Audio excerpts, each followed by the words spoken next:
Hi, my friends. Welcome to another episode of the Salt Circle. Thank you for joining for, another week of introspection and self-care. My name is Daniela. I am your host. Um, every Monday we discuss self-sorcery, shadow work, understanding what our inner child is, what our shadow is, meeting that hidden layer or layers of ourselves, meeting the parts of ourselves that we disown or pretend aren't there or are ashamed of, and we bring them out to the forefront. We integrate them with the parts of ourselves or the persona that is outward. Um, And Wednesdays we talk about death, dying, and bereavement, but right now we're going to focus on shadow work and this episode. So, welcome. If you're new here, really excited to have you. This is a huge transformative journey that you're going on, and I'm really proud of you. I don't care what part of your healing journey you're at, where you are in your personal evolution, what you have to do to preserve yourself, but you're doing it and you're here and you're putting in the work. And I see you. I see what you're doing, and it's hard work and it sucks, and you're still doing it because you got it, you got that. You got what it takes. You're a tough cookie. You got moxie. I don't know. You know what I mean? So I think that should be, celebrated. Um, shadow work is a really tough thing to do. It's a lot of uncovering buried personal secrets or inner turmoil that you pretend isn't there. And in meeting our shadow, in going inside ourselves and really understanding what we are comprised of in terms of core memories, survival instincts, the conclusions we jump to, the way we, perceive a lot of situations. That is not something that has just happened out of nowhere. For example, I'm a fucking people pleaser. At least I'm trying to not be. And I wasn't just a people pleaser just one day. I just woke up and like, yeah, here's my new, phase that I'll go through. That it doesn't just these things don't just happen. These behaviors, if we're someone who's always fighting, who's always fawning, if we're someone who is very impulsive or pushes people away, whatever the behavior or pattern is not something that just popped up like a fucking pimple on your ass in the middle of the night. This is, I was a parent pleaser when I was a little kid. I wanted to be liked and cared for so much that I grew up saying what I thought people would want to hear. And I thought that was the right thing to do because not only did I see other adults acting that way, but a part of me, and I always thought of this part of me, I'll get into this a little bit more later, but I always thought about this part of me as, oh, I'm manipulative, I'm just a bad person, because I knew by, placating people or playing to, what they want to hear is more likely to give me the outcome I want, not being hurt, being included in activities, whatever the situation was. So that grew with me. That came along with me. Almost like a security blanket that was internal. Because as a child, if you're not, automatically and outwardly always protected or in, safe environments, you're going to try to do everything you can to put yourself in a safe environment. That's why little teeny tiny kittens and little teeny tiny puppies and little teeny tiny animal babies, they have really, really sharp claws and teeth like needles, because when you have to really, you can't see, you can't walk, you can't do anything, and you need that sustenance, sometimes you really have to fight tooth and nail just to get what you need. And, as little kittens and puppies grow up, they lose those, little needle teeth. They don't need them anymore. So shadow work is kind of looking at parts of yourself like those little puppy teeth, like those milking teeth that are really, really fucking sharp. Came in handy when it was really, really necessary. It ensured your survival. So we have to be grateful that we were able to help ourselves in that way. And I try to look at, the times that I would blame myself or tell myself like, oh wow, you're a psychopath, you're manipulative, like you're la, la, la, la, la." Like, maybe you're just a people pleaser because you didn't know how else to ensure, you know, uh consistent environments or whatever you want to call it. And while that's very valid, sometimes I think a problem with people who have gone through really tumultuous or chaotic, chronically dysfunctional situations is that when they come out of it, it's hard to grieve the things that got you out of it. You know what I mean? If you had to be, you know, a people pleaser and kiss people's asses, and you hated that about yourself, and now that you don't have to do it, instead of beating yourself up like, oh my god, I hate that I had to do that, I feel so low, I feel like a servant, I feel shitty, instead of feeling like that, while it's valid to feel like that, you are the only thing that is going to change that narrative. No disembodied voice is going to be like, well, little did she know she was wrong. And she actually, like nothing is going to, really tell you what you need to hear like you are. So, you might not even believe it, but I really do believe that spoken word and what we say out loud, curses, spells, like it's really tied into the intention or into the energy that we put out in verbal or written language. So change the narrative and be like, wow, I'm so grateful I don't have to be that character anymore. I'm really impressed that I was able to act that way for that long, despite how uncomfortable it made me. When you start to change that narrative and praise yourself, it makes it easier to mourn or to disconnect from those phases or those, sheddings, those encases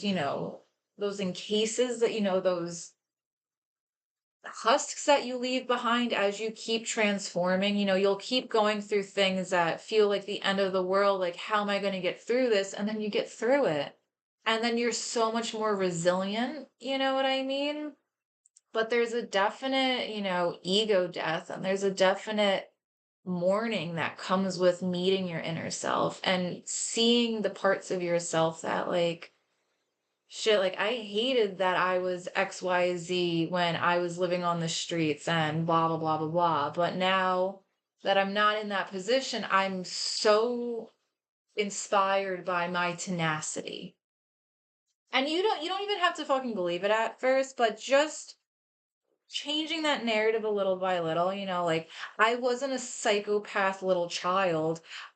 I am just really astounded that I was that smart when I was little. Like that shows how adaptable I was. And when you look at the tragedy in a way that, you want to almost romanticize yourself, like imagine like some person, some perfect person that you've always wanted comes into your life and tells you all these things you've always wanted to hear about yourself. They know you exactly the way you know yourself, they've been through it all with you, and they tell you the thing. You have to say that to yourself. Trust me, it feels stupid, but the next time you're getting into that self-deprecating talk that is going to hinder authentic meeting yourself and the genuine availability of your inner self to come out, because you can't feel judged. You can't shame yourself and expect you to really like open up to yourself. Your subconscious wants to protect your inner child, and you can't talk shit about your inner child. You can't perpetuate what all the bullies of your life have said to you, because you know for example, I was always told that I was like ungrateful and lazy growing up.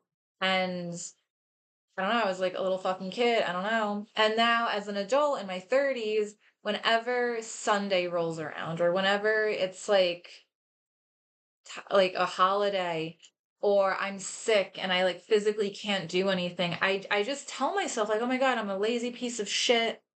I don't care about my hobbies because I would be doing them if I cared, and I'm ungrateful and blah blah blah, blah whatever." And where does that even come from? That's not my original thought. So I think a lot of our identity also comes in the hurt that we've had inflicted on us, but also the hurt that we almost hold on to, you know?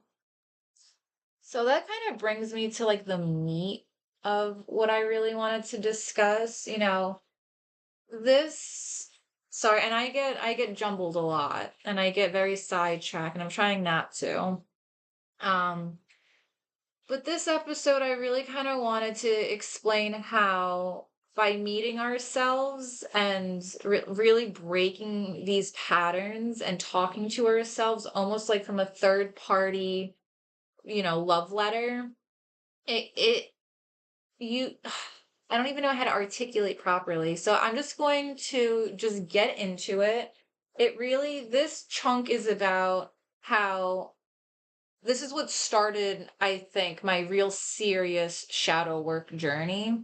Because I've always been like, for the last like 10 years, like trying to like just understand myself and reconcile real life with the delusions and insanity that I grew up with. It took a lot of time of just really observing and getting away from everything to understand what was real, what was me, and what was residue of dysfunction. Um so a couple of years ago, and I'll try to keep this as concise as possible because trust me, it's insane. And it spans since I was in high school, I guess. But, a couple of years ago, I was living with my best friend, me and my friend, and I'll just call him Z. Me and Z have been best friends since high school. I felt like he and I knew each other on such like a best friend level. You know, I don't even know. Like I felt like he was my brother. We would joke that we were each other's like siblings because how close we were. And, growing up through really tumultuous times, especially at the end of high school, that's such a transformative period as it is. Not to mention, anything else that could be going on in the background. But a couple of years ago, we were living together, and, we moved to Colorado, and we're just like, yeah, like it's easier to get a place with, just more than by yourself. So like, let's move in together, grab like a fucking really cool house, whatever. And just like be best friends living in Colorado. Like, who the fuck cares, right? Start a life there, like be established. But he was thinking about like moving or whatever. And it's like, we have so much time. We were just living our lives, right? And I've always been very protective of my friends, and a lot, if not all of my very close friends have turned out to be, drug addicts, career criminals, or just doomed. I don't even know how else to put it, which is really unfortunate. And so Zycal, whoops. whatever, that's his name. So when he had his episodes of either relapse, he did do drugs because he, also was schizophrenic. So if about schizophrenia, if they're schizophrenic, they're more likely than not going to use drugs, and that's going to be more compounded by if they're a veteran or not, which he was. So I've been through so many situations where he had to get, institutionalized, where he went missing, where he completely stopped taking his medication and started doing drugs again and just lost touch with reality. That happened many times over the course of our friendship since high school to when we were living together in Colorado. But for up until that point for a couple of years he seemed stable, he seemed like everything was fine, like everything was okay. He made the conscious choice to move to this new state and like just whatever. And long story short, he ended up going missing while he relapsed on drugs and stopped taking his medication and I felt so insane with worry and with responsibility. I felt like I let my friend just vanish. He is alone in this state. He has no family that cares about him.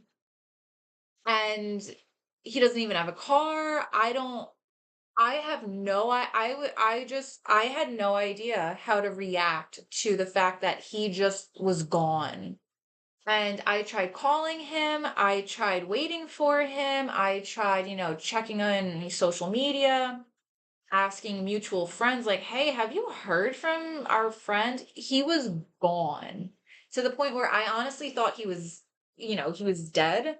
So after, a couple of weeks, I decided, I was like, "Hey, I have a feeling he's in California because he linked up with an old flame, and that's where he visited the last couple of times he went out of state." So I was like, maybe he's there. And when I tried to reach out to her, she was very hostile. And I'm like, oh, okay. And I felt almost paranoid that she had something to do. She was holding my friend captive or something. And I really was like, you know what? I'll just quit my job. I will take the dogs. I'll drive to California. I'll figure out where she lives. I know. I know. But I felt, he was the last of my friends that was remaining. Everyone else was either in prison, a drug addict, or just dead. Like I felt so protective of him, especially because he was ill. And we had this inside joke that when World War III happened, or when, the world came to an end, and all the pharmaceuticals were not manufactured anymore because the world's over, there's no more pills, there's nothing. And he's like, without being medicated for X amount of years, I'll probably truly just be completely insane. And I'm like, don't worry, my friend, I'll keep you. I'll fucking keep you. No worries. Like you'll be like my bodyguard zombie crazy person friend on a leash. Like, well, that's fine. I'm not worried. Like we just always had this running joke, like sometimes when I would like have like a super manic meltdown and I would like shave my head off and like pierce my nose and like change my name to Bert, and he's like, don't worry, like I'll keep you, whatever, you're still my friend. Like, so I was just like, oh my god, my friend is just gone, he might be in trouble. Every time he's gone missing, it's always been like the last time he went missing, uh his orbital was shattered and like he had oh my gosh, all this stuff. And I really remember because I loved my job. I had a really cool house that I was renting. My dogs were getting old and my car was falling to shit. And I was just like, I don't even have the money really to to do what? To get to California? That's a huge ass state. Yeah, I could go to La Jolla or wherever the fuck, but what, just start calling his name down Main Street?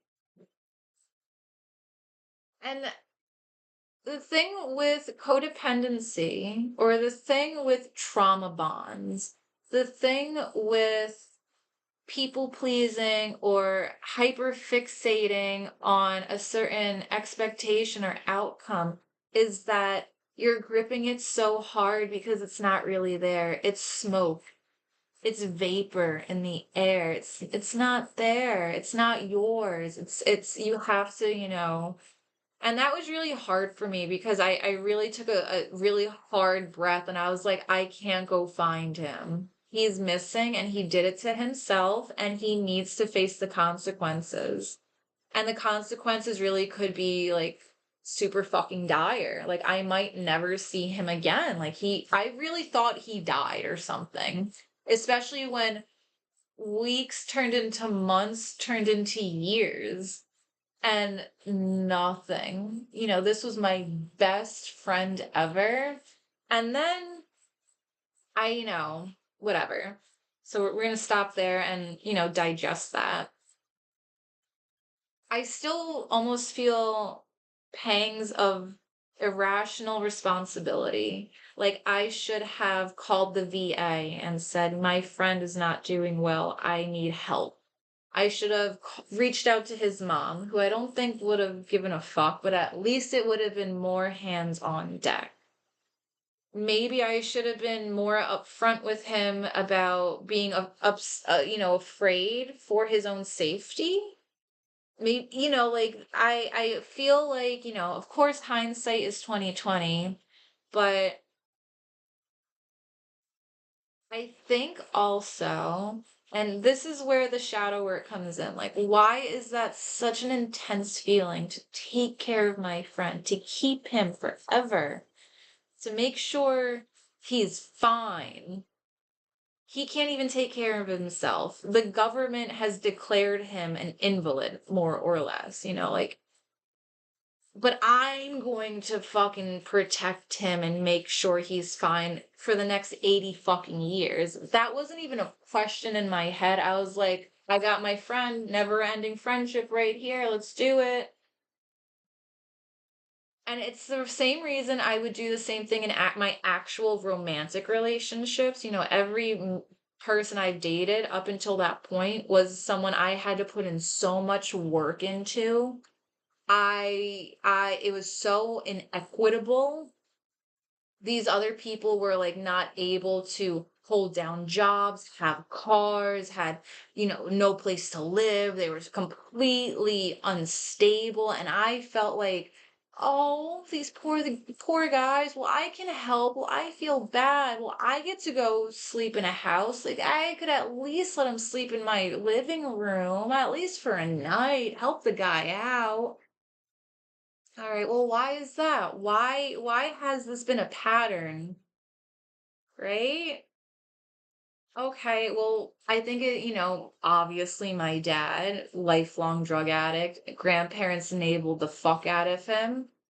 And I remember, many times as a little kid, my grandma would say, like, hey, you can't ask your dad for lunch money. It was $2 fucking back then in the 90s. She's like, you can't ask your dad for lunch money because you make him feel bad because he doesn't have a job. Your dad is sick, so don't ask him for money. And I think that's one of the first things that really became a core memory was just like, you can't upset the men. You can't assume that they'll be able to cover it or get that or handle it. Like they are something to take care of. And then, watching my grandmother just obsess over it. And, even I think with my mom, never standing up to her, it's because I think I felt sorry for her. I felt so much pity for this fucking insane woman that I just never wanted to say anything, you know? And, so when this whole thing happened with my friend, and this wasn't the first time a friend really fell off, I really had to just stop myself and say, like, you can't do what grandma did with dad. You can't perpetuate that that shit. He is your best friend, and that is true. But you have a problem with people pleasing and sacrificing yourself to the point of you will destroy yourself for the freedom to try to help someone who doesn't want to fucking be helped, doesn't isn't going to do the same for you, you know what I mean? Like, even so, like, you wouldn't ask for that. Like, this isn't an okay thing to ask in a friendship, even though he wasn't asking. But you know what I mean? And that chunk of shadow work or self reflection, the deep dive introspectively to just really be like, where is this fucking pattern coming from? Like, where does this automatic behavior, like, what does it stem from? Because I know rationally, I can't just quit my job and throw my two old dogs and my tiny ass Subaru and drive 1,500 miles just to get to the border of California. Like, I was just like, we are being so irrational. And to just catch yourself, to just see that behavior and be like, people pleasing does not serve us anymore. And I know, like, if my friend was in his right mind, if he was healthy and on his medication, he would not want me to just throw away my life because he doesn't have to work. He has no bills. He doesn't have to worry about anything. He gets disability, VA, this, that. He gets all this money. So he could just fuck off and do whatever he wants. I have dogs. I have a car bill. Like, I don't want to just throw everything up in the air and just say fuck it. Like, I've worked very hard for what I've had. And that there's that a little bit of, my next point. But give me 1 second.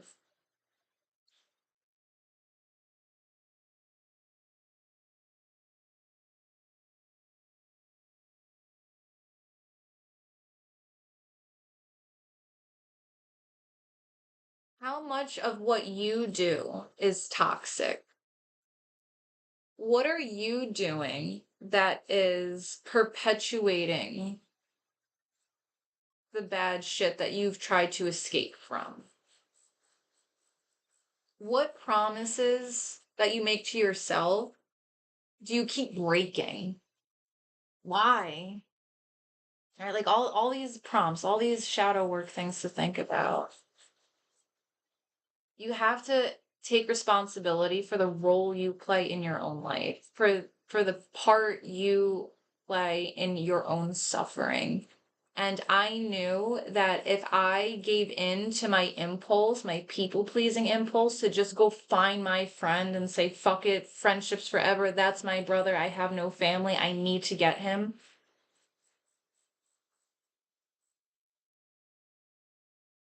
I knew that I would be fucking myself up in a really big way. And it wasn't worth it. Like, he was my best friend, but I made a life that I wanted to hold on to, and both these things can be true at the same time. It doesn't have to be one or the other, and you don't have to feel guilty for wanting to hold on to your life that you've made.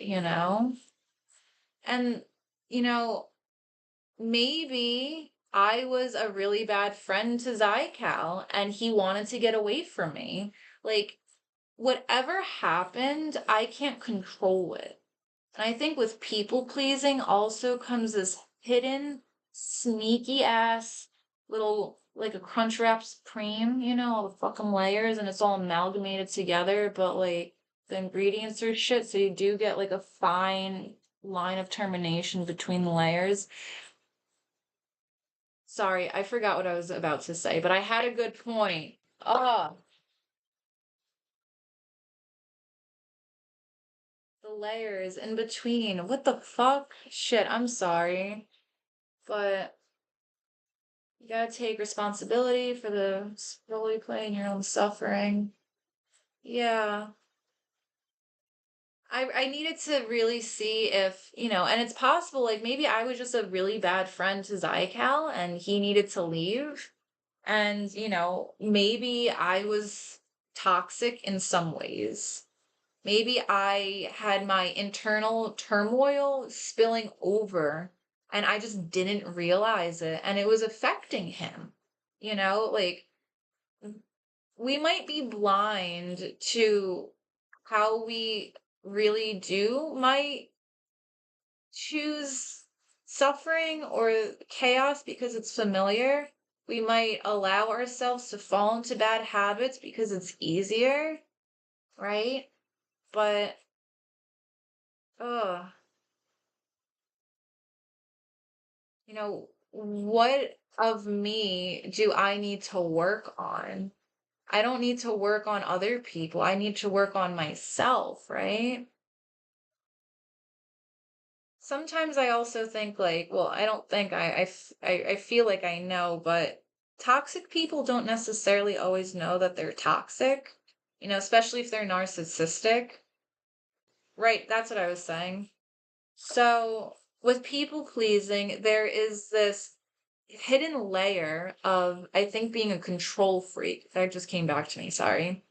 And I don't think we really realize it, but as a people pleaser or as someone who is feeding dialogue to get a certain response, who is just on autopilot and your automatic responses or behaviors are just to minimize eyes on you and to go under the radar and say nothing of any personality, you don't respond to anything authentically. I think there's a layer of control because you're trying to produce certain outcomes. And again, it's because it's a survival technique. It's a behavior that you needed as a child or when you were really going through the thick of it, but it's not serving you now. You need to show up authentically. And that control, letting go of fawning, people pleasing, feeding people your automatic, predetermined responses. That's not showing up authentically and that's not being genuine. But it's really, really hard to be genuine and authentic when you feel safest being hyper vigilant of nonverbals and reacting. Like that's and I know for a fact I used to do that all the time. But that was one of the things that I really wanted to talk about was how we might not see how we are toxic or how we are perpetuating the toxicity that we're trying to escape from or heal from. I don't want to be like my grandma or my dad or my mom or any of these other fuckers that have traumatized me in my life. And not being genuine is a core, you know, it's the common denominator. Like they all were not genuine. They were all just playing this part of, whatever it was. And I was doing the same thing. I was not genuine for maybe the first 25, 26, 27 years of my life.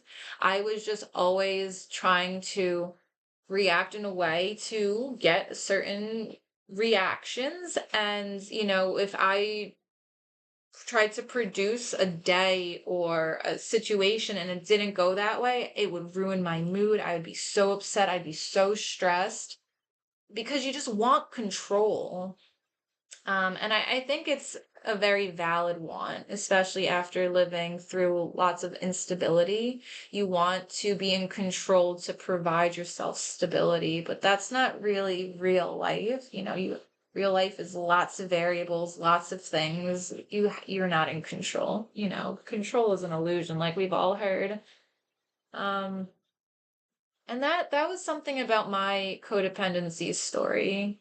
My codependency recovery was really, thrown into like a serious hyperdrive when Zycal went missing and I lost the apartment and I really felt like, he knew not my life story, but he knew me since for like almost 20 years, like he knew everything about me. He knew the living relatives, the few ones that are out there, like he knew them. he grew up with me. He knew all of our mutual friends, the stories behind them, what happened to them. And when he went missing, it almost really felt like my history went missing, like a living encyclopedia, a validation that I exist and the things that I went through happened, because I'm always doubting myself and I always minimize what happened. And Zykel, even though he's schizophrenic, right? And he's been unmedicated, he gave me such truthful insight, and I think it's because he was involuntary hospitalized, psychiatric hospitalization so many times, that he got such great advice and like such actual therapy, that like when he'd get out, he's like, "Oh my God, guess what I learned?" And I'm like, "Cognitive behavioral therapy, let's go!" Like, oh my God, get out of here. But when he went missing, and I'm in, just I felt like that was the last living person from a culture, like the culture of my, the background lore. Like he was the last living character from that storyline, and he just got killed off, more or less. And I was just like, then I felt like, the last of the species almost. I was like, nobody knows my grandpa. Like, nope, that's it. Nobody has any idea what kind of person my dad is, or how much fun Jessica was, or whatever the fuck, right? And I remember once I had to drop out of college, right? And I was so upset about that. I was just like, my identity was a student. When I made my dating profiles, I put that, oh, I'm a student. Credit card applications, apartment applications, questionnaires. What is your occupation? Oh, I'm a student. I even, I loved being a student. I loved going to class. I loved saying that. Like, oh yeah, I'm studying for this degree. Like, oh yeah, like I'm on the dean's list. I was a fucking, I don't know. I don't know. I hated school in grade school, but in college I loved school. I really did.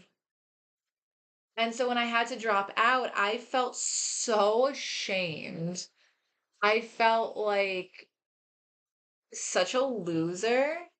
And I felt like I lost part of my identity. Like, I can't say I'm a student anymore. That's a lie if I say that. And like, I'm not a student anymore. I'm not going to school. I'm just working. Like, my schooling is done, right?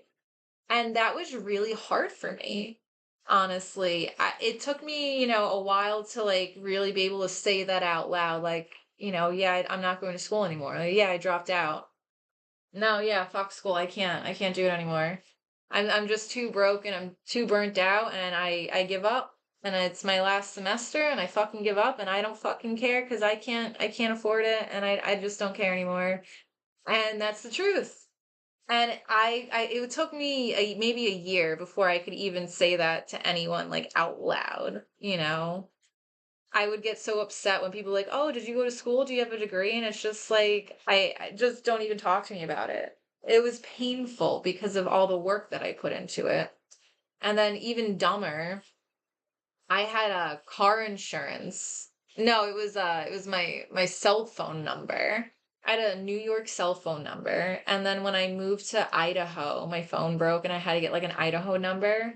And I was just like, my area code isn't going to be 845 anymore. Oh, how will people know that I'm not from out here? They have to see my license plate to know that I'm from New York?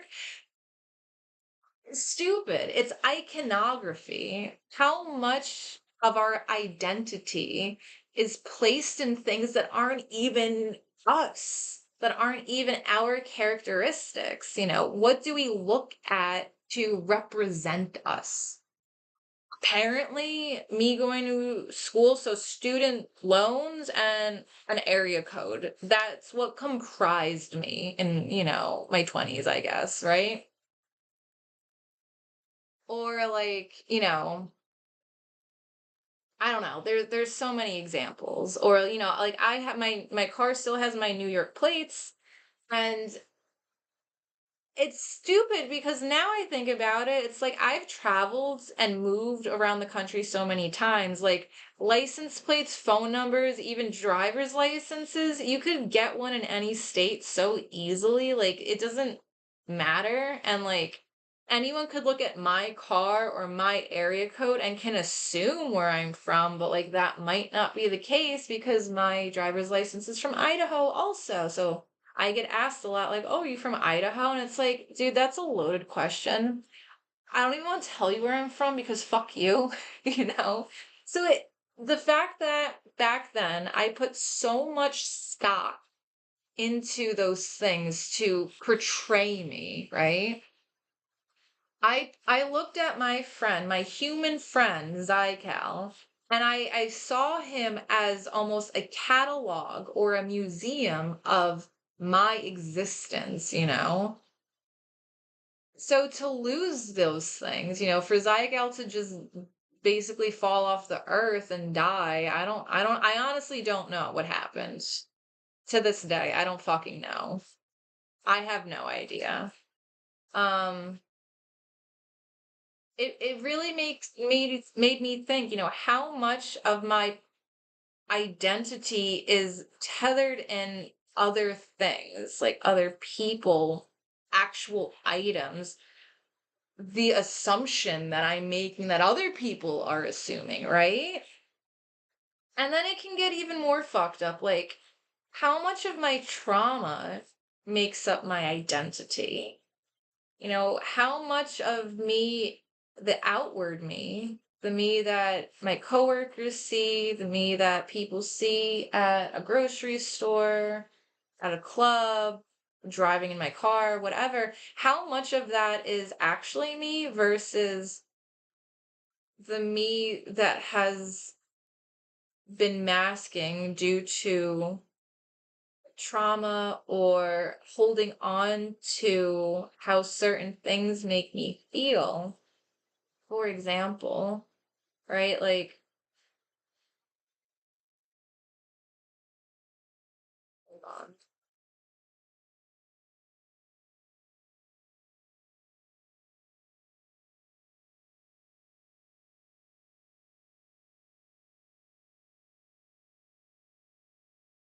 So, like, a lot of people have relationships with their parents. It's a totally normal thing. And some people have rocky relationships with their parents. Also totally normal. I have this one coworker who her dad sends her flowers like on her birthday, on random holidays, and he like gives her a card with them. But like apparently like that's the only time she hears from him, and like she's always talking like shit in the office, like more flowers from my dad. My God, well, I don't care. Or whatever. Like I can't even listen to it half the time. But it makes me want to say, like, well, I don't even, yeah, my dad is a drug addict living under a bridge. You get flowers, yeah, right? Which is valid. Those are like feelings that I have that are valid. Like, people talking about their parents does trigger me. And it's up to me to learn to adapt or be better to react to those stressors or triggers so they don't stress me or trigger me, right? So instead of getting involved in that little conversation, that girly little powwow at the water cooler thingy, I just like don't interact because I'm I'm bothered. Like I think she's being so like dumb and so like, pedantic, and it's just like that's so benign. Like I don't even want to hear that. Like I can't listen to that. Like it's so stupid. And how much of my identity is being but hurt about my daddy issues? And I know that's like a mean way to say it, but it's keeping me from just having light-hearted, silly chats with girls that I would love to be friends with. That bitterness and that thought of just like, well, nee, ah, nya, nya. Like, Why is that so so important to me? Why is me expressing that I have it worse or that whatever it is, and like we're just talking and we're just being open and honest, authentically searching, and we're doing it without shame or judgment, right? So I'm not being mean to myself. I'm just talking like I would talk to a friend. And that's why, like, sometimes I encourage people to get mirrors or, reflections so you can look at yourself and talk to yourself when you do shadow work or when, like, you're just, wandering consciously in your subconscious because you're talking, like, you're your friend, you're your homie. Love yourself. Look how beautiful you are. Look at you. So like I'm just talking to myself as if I was sitting in front of myself and we're friends, we're having a glass of wine after work and we're just talking. It's all with love. So that being said, like how much of my identity is rooted and all of the things I jump to talk about is themed around the hurt, the trauma, or the unworked wounds, you know what I mean? Or, like, even if, like, you're feeling really shitty about it, maybe I could have just, like, walked up to them and be like, yeah, your dad sucks. Like, we could really, like I said earlier, just grab the narrative and just, it's up to us, right? So it really, especially when I catch myself being self-conscious or like stopping myself from doing things, it's like, what is making you feel more comfortable in that? Like, why is that part of the identity you've created, the fawning, the hiding, the don't look at me, I don't want anyone to see me, I'm scared of saying the wrong thing? Like, why is that what we're leading with when we don't want to be that? Where is that coming from?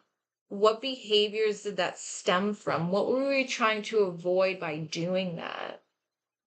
And then that's how I feel like that ties into the identity we also forge, I'm really afraid of upsetting anyone because my grandparents would punish me if I said something to my dad and he didn't like it because he felt insecure because he really was a deadbeat. So I don't say anything. And why is my identity still stuck in that? You know, how much of our identity is allowing ourselves to be stagnant in that time period or in that dysfunction? And I think it's because it's familiar and there's ease in familiarity, there's comfort in routine, even if it's bad for us, if it's what we're used to, we might choose it easier, quicker, subconsciously. And I think shadow work at least is just grabbing that and like I said, just change that narrative. Just look at yourself openly and honestly and just be like, what is going on inside?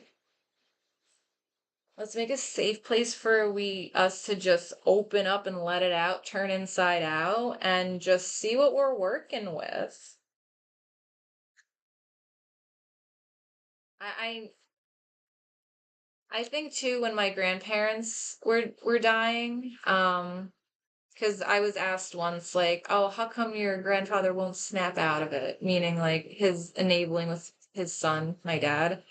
And I really said, I was like, I think if he admitted that he was wrong, he wouldn't be able to cope with it. Meaning, I think my grandfather's entire life, his entire life since my dad was 13 until my grandfather died on the floor, his literal entire adult life, my grandfather was just acting out the identity that his trauma gave him.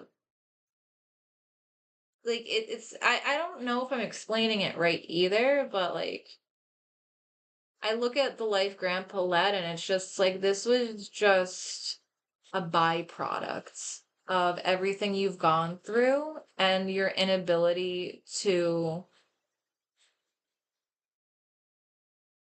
even recognize it. Like I don't know. I really do think grandpa just couldn't. I don't think he was able to, because it really did mean that his son was going to just die horribly and nobody was going to help. And grandpa really did waste his life and he fucked over his daughter really bad and he destroyed the family. And I think grandpa just, mm, because I think it had a lot to do with his two brothers dying and his mom dying. I think, like the trauma really warped his identity and he wasn't able to differentiate them. And I don't want to be like that. I don't want to be led by the things that have happened to me when I was younger, or I don't want to be, choreographed by people who are no longer in my life, and I don't want them in my life. I don't want their influence. I don't want their residue. Nothing.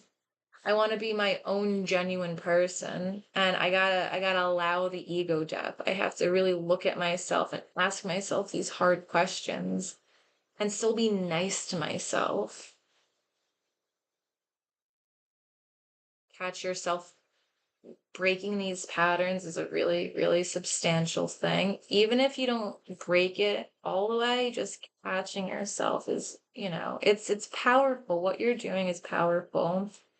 And, joining me once a week, twice a week, once every month, whatever it is, like that's also an hour in the shadow work bank. You did an hour of work, you know what I mean? And I'm proud of you.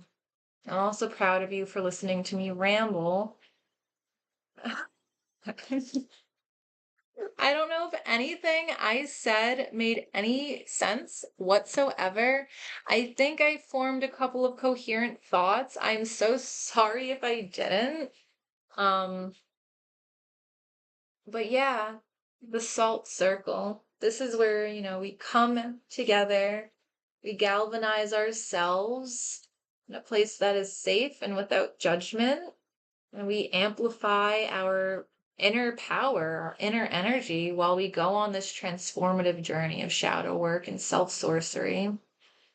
And again, I'm so proud of you. Thank you guys for hanging out and joining. And, I want to see if anyone commented really quickly. So please bear with me, okay?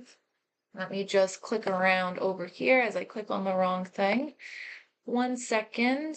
Oh, wow, we have so many comments. Okay, give me 1 second, my friends. Oh, oh, you guys are so sweet.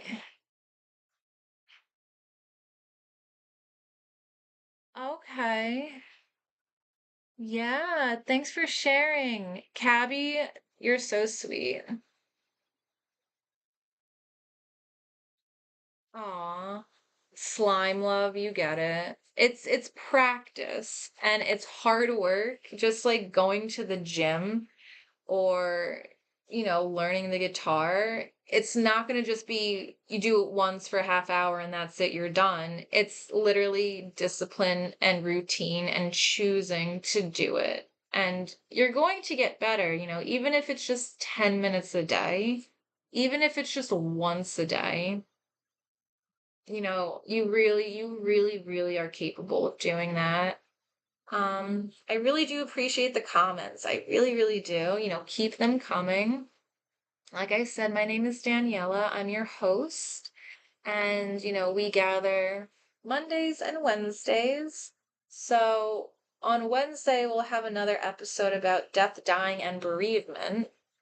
And, if you would like me to talk about anything in particular about those topics, please send me a message or you can send me a comment on any one of my videos and I'll definitely respond. But yeah, let me know what you think. Let me know if there's anything you want to learn about or talk about or even share. I'll totally open up the floor to you if that's something you want. We also have a Discord channel that I'm trying to get up and running, but it looks like scrambled eggs on the floor, so don't worry about it. So I'm gonna get ready to sign off. And like I do in the beginning of the stream, I like to work on really just grounding myself. Shadow work is intense and it can be really tiring and obnoxious. So just taking a bunch of deep breaths, feeling all of your muscles, letting them all relax, not being tense, loosening up your jaw, letting your neck feel free, getting these shoulders down and feeling the air go in and out of your lungs, expanding your rib cage.